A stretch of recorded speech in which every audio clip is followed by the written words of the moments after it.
Hello, namaste. Welcome back another video, guys. I hope you have sun share and अनुसाला हामी पनि ठिकै छौं। केवल एउटा घोडाको मात्र नभइकन महानगरपालिकाको मात्र नभइकन समग्र एउटा पोखरेलीलाई चिनाउनको लागि जुन हामी अभियान सुरु गरेका थियौं, यो भवनको जुन परिकल्पना दिने भएको थियो, त्यसले भर्खरै हामी जनप्रतिनिधि भइराख्दाखेरि मेरो साथले त्यो त्यतिखेरका आर्ट ग्यालेरी पुस्तकालयको के छ त्यहाँको परिस्थिति भनेर एकचोटि मलाई बुझ्न पठाउनु भएको थियो। त्यो सबै हेर्दाखेरि जहाँसम्म लाग्छ हामी पोखरेली भन्दाखेरि लाज लाग्ने स्थिति थियो र त्यहाँ केही साथीहरूले खुसी त्यसमै बसिराख्नु पर्थ्यो। त्यो मान्छेहरूलाई त्यहाँ गन्दा आइरहेको थियो, त्यो भित्ताको दृश्यले त्यो बासनाले उहाँहरू रमाइराख्नु भयो। तर हामी पोखरेली हामी नयाँ चिज बनाउँछौँ, यसलाई चाहिँ एउटा एउटा पोखराको कला संस्कृतिलाई संरक्षण गर्नुपर्छ जुन मेयर साथले जुन लिनुभएको थियो र यसलाई व्यवस्थापन गर्नु सक्नुपर्छ भनेर हामीले पहिलो कार्यपालिका बैठकबाट यसलाई राम्रो एउटा पोखरा घरको अन्तर्गत आर्ट ग्यालेरी पुस्तकालय बनाउनुपर्छ भनेर हामी सुरुवात गरेको। त्यो अलिकति म स्मरण गर्न चाहन्छु। त्यतिखेर हामी नयाँ परिक्रमा साथ हिँडेका थियौँ। त्यतिखेर साथीहरू आज धेरै साथीहरू यहाँ उम्रिराख्नु भएका थिए। हाम्रो आर्ट ग्यालेरी पढ्ने जुन विद्यालय छ त्यसलाई नासेर मेयर साहबको ओडासीले यो अहिलेको जनप्रतिनिधिले कस्ता कस्ता गरे भनेर हामीलाई फेसबुकमा लेख्ने गाली गर्ने आफ्नो ठाउँमा थियो होला। आर्ट ग्यालेरीको त्यस्तै थियो, सृजनशील कलाकार समूहको त्यस्तै थियो, विभिन्न कला संस्कृतिमा कलम चलाउने साथीहरूको त्यही थियो।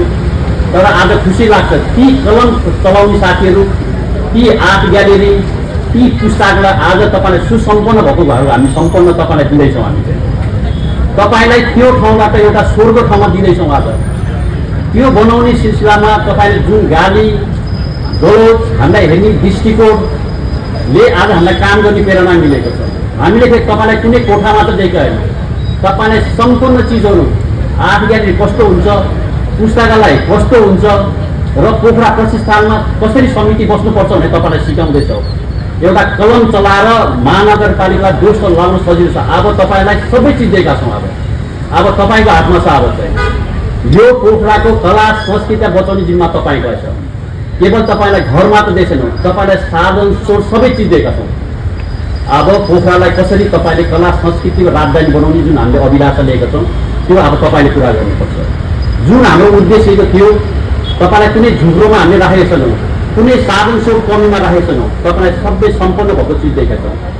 हामी कुनै कुर्सी रहेछौँ, तपाईँलाई एउटा घुम्ने कुर्सी राखेको छौँ। मैले आजदेखि प्रज्ञा पश्चिमका जुन भर्खरै महानगरपालिका एउटा चाहिँ कमिटी बनेको छ। अब तपाईँ काम हो, कुनै पनि कलाकारहरू, कुनै पनि कलाकार संस्थाहरूले कुनै पनि वडा कार्यालयमा गएर म कला र साहित्यको काम गर्छु भनेर वडामा धगधगाउन नपरोस्। अब तपाईँले काम गर्नुपर्छ। अब तपाईँले देखाउनुपर्छ। सुरुवात अब योबाट गर्नुपर्छ। अब मेयर साहब, म तपाईँ ध्यान आकर्षण गराउन चाहन्छु। अब हामी सुरुवात यहाँबाट गर्नुपर्छ। जुन तपाईँ लिनुभएको थियो त्यो सुरुवात अब यहीँबाट हुन्छ। हामी यसो सोच्छौँ काम गर्दै सिलसिलामा धेरै गाली अवरोधहरू पाउनु रहेछ।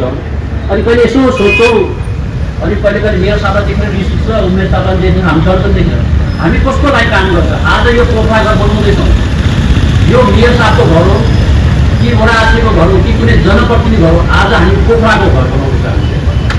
यो पोखराको घर बनाउँदा हामी गाडी खानुपर्छ कति विडम्बना। यो चिजलाई अब तपाईँले लिनु पर्यो र केही साथीहरूले यसलाई राम्रोसित लिनुभन्दा नराम्रो लिने कुराहरू हुन्छ। पोखरा बन्दैछ भन्दाखेरि उहाँलाई टाउको दुख्दो रहेछ। अब तपाईँको टाउको दुख्न सुरु हुन्छ। हामी यो वर्षदेखि प्रत्येक वर्ष काम गरेकाहरू हामी काम देखाउँदैछौँ। हामी तपाईँलाई अब तपाईँ कति टाउको दुख्न दुखाउनुलाई एउटा राजनीति गर्ने साथीहरूले पनि काम गरेर प्रोत्साहन गर्नुपर्छ। हामी कसको लागि काम गरेको, कहिले पनि राम्रो कामको राम्रो सकारात्मक सोच राम्रो हो, तर प्रत्येक चिजमा नेगेटिभ सोच्छ भने उसको मान पटलमा र कुन परिवार कुन संस्थाबाट उसको मान पटलमा त्यस्तो सोच भन्छ भन्ने कुरा देख्छु मैले। त्यहाँ आज हामीले प्रत्येक ठाउँमा तपाईँ अहिले यो आर्ट ग्यालेरी पुस्तकालय भएर एउटा सार्वजनिक शौचालय जुन 33 वडाभित्र एउटा अति आधुनिक शौचालय छ, पार्क बनाएका छौँ, अन्तर्राष्ट्रिय धन्दा पार्क के हामीले बन्दी गरेका हौँ। अब तपाईँले मूल्याङ्कन गरिदिनु छ। आज हामी पोखरा घरमा सबै सारेका छौँ कि अब गल्ती गरेका छौँ। अनि मेयर साहब यहाँ भाउजू पनि त्यहाँ हुनुहुन्छ। यो पीडा घर परिवारलाई थाहा छ, मेरो घर परिवारलाई थाहा छ, यहाँ निर्माण व्यवसाय साथी पनि यहाँ हुनुहुन्छ। यो काम गरेर कति दुःख भएका के गरेका यो सबै कुराहरू भोलिपछि एउटा कथा बन्ने सह्यो। एउटा जनप्रतिनिधि काम गर्दाखेरि यदि दुःख पाउँछ, यदि जनतालाई काम गर्दाखेरि गाली खान्छ भने पनि सही छ भनेर हामी काम गरेको, त्यसको नतिजा आज हामी देखाउँदैछौँ।